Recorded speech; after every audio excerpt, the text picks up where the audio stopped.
All right, joining us now to react to all of today's big news, holding people accountable, deep state, people that abuse power, and the biggest corruption scandal we've seen. Texas Senator Ted Cruz is with us. Senator, between the media and people that we entrust with the powerful tools of intelligence, to see that they rigged an investigation with Hillary, they lied and committed fraud before FISA courts, purposefully, we now know, because they were all warned about who paid for it. They omitted that, what Christopher Steele was all about, defeating Trump, and then bludgeoning the president, trying to undo a duly elected president the way they have. You're a constitutional scholar. You, I think, appreciate how severe this is for the country. How do we rectify this so it never happens again? Well, let me say, first of all, this weekend was a very good weekend for the president, but even more fundamentally, it was a very good weekend for the country.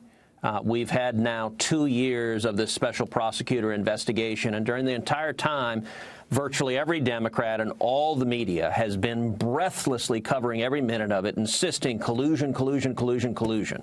Well, we now have the report from the special counsel. The special counsel concluded there was no evidence, zero evidence of collusion.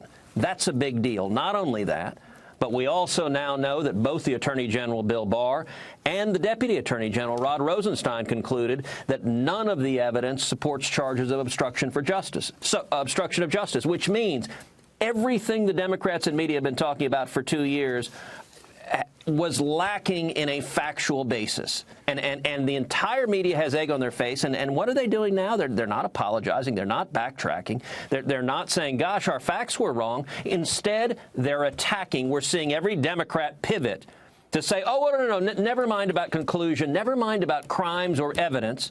And mark my word, Sean, the House Democrats are going to impeach the president anyway, not because of any evidence, not because of any crimes, but because of the fact that he's Donald Trump and they hate Donald Trump. And it's showing just how extreme they are. You know, you went up against a guy, Beto O'Rourke, as they call him. I have my own names for him. I won't drag you into my mess. But I got to tell you something. I've seen Benjamin Netanyahu as a Churchillian figure that yes.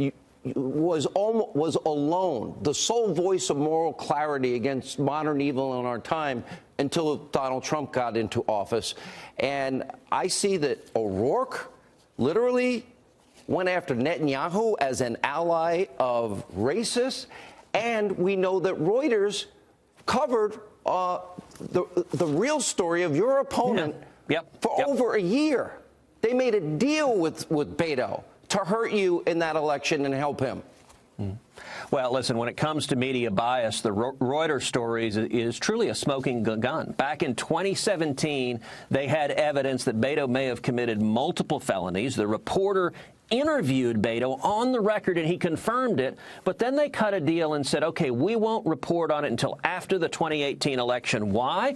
Because they want the Democrat to win. They wanted Beto to beat me. Now that Beto's running against Bernie and against all the other leftists, now Reuters will report it. And it's the media is in bed with the far left wing of the Democratic Party. But I'll tell you, this also reveals, I mean, you're talking about Prime Minister Netanyahu, who I know well and consider a friend, and Churchillian is exactly the right adjective for him. One of the things this reveals, listen, Beto's trying to appeal to the extreme left in the Democratic Party, and one of the ways you do that is by launching anti-Israel attacks. I was at the AIPAC conference this week. Not a single Democratic presidential candidate came to the conference. And we saw just a couple of weeks ago the House of Representatives couldn't pass a simple bill condemning anti-Semitism. Well, I'll tell you, Sean, I've introduced a resolution in the Senate condemning anti-Semitism.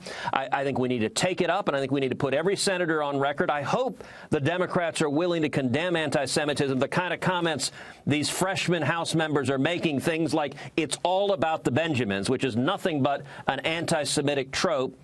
I also have legislation to formally recognize as a matter of statute the Golan Heights as part of Israel. This weekend, the president announced that he's going to do that. I've been urging him and the administration to do that for months. That is a tremendous victory for Israel and America, but we need to take up and pass my legislation to put in federal law that the Golan Heights is part of the nation of Israel. All right, Senator, That's unfair. And if you're part of the media and you cover up for, that's a campaign contribution in a major way. Needs to be investigated. Is there any universe in which Reuters would cut that deal for a Republican? No. Can you imagine Reuters doing that? Of course. Good to see you, Senator. Thank you.